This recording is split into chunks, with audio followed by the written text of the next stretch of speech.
Hello, আসসালামু আলাইকুম। আশা করছি সবাই ভালো আছেন।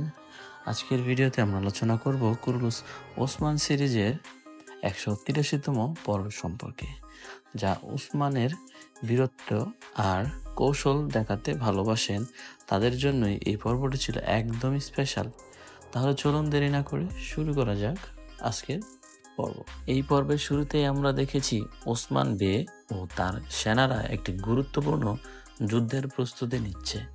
শত্রুরা নতুন ষড়যন্ত্র করছে আর উসমান বে তাদের কৌশলে হারানোর জন্য এক নতুন পরিকল্পনা সাজাচ্ছে। এদিকে বাইজেন্টাইন সেনারা তাদের শক্তি বাড়াচ্ছে, অন্যদিকে উসমান বে তার সহযোদ্ধাদের নিয়ে শক্তিশালী প্রতিরোধ গড়ে তুলছে।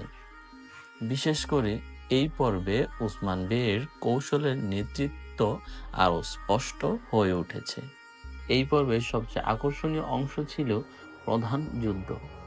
ওসমান বে তার সেনাদের নিয়ে শত্রুদের বিরুদ্ধে ভয়ানক আক্রমণ চালায়। একের পর এক শত্রু ধ্বংস হয়ে যায়, কিন্তু যুদ্ধটা সহজ ছিল না। এখানে আমরা দেখি তার সবচেয়ে কাছের যোদ্ধারা কিভাবে তাদের প্রাণ বাজি রেখে লড়াই করেছে। বিশেষ করে তার ভাই, যেখানে যুদ্ধ চলেছে সেখানে বিশ্বাসঘাতকতাও লুকিয়ে থাকে। এই পর্বে এক রহস্যময় চরিত্রের শত্রুদের পক্ষে চলে যায়। উসমান বে কি পারবে তাদের ষড়যন্ত্র ভেদ করে জয় ছিনিয়ে আনতে?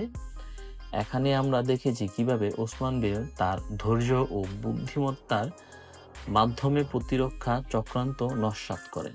এই পর্বের শেষে আমরা দেখতে পাই উসমান বে নতুন এক চ্যালেঞ্জের মুখোমুখি। তার সামনে অপেক্ষা করছে আরো ভয়ানক শত্রু। তাহলে পরবর্তী পর্বে কি হতে চলছে? উসমান বে কি পারবে তার সাম্রাজ্যকে রক্ষা করতে? সব প্রশ্নের উত্তর জানতে অবশ্যই দেখতে হবে কুরুলুস ওসমান এপিসোড। বন্ধুরা, এই ছিল কুরুলুস ওসমানের ১৮৩তম পর্ব সম্পূর্ণ রিভিউ। যদি ভিডিওটি ভালো লাগে তাহলে লাইক, কমেন্ট আর সাবস্ক্রাইব করতে ভুলবেন না। আপনাদের মতামত আমাদের জন্য খুবই গুরুত্বপূর্ণ। পরবর্তী ভিডিওটি পেতে চ্যানেলের নোটিফিকেশন অন করে রাখুন। ধন্যবাদ। দেখা হবে পরবর্তী নতুন আরেকটি ভিডিওতে।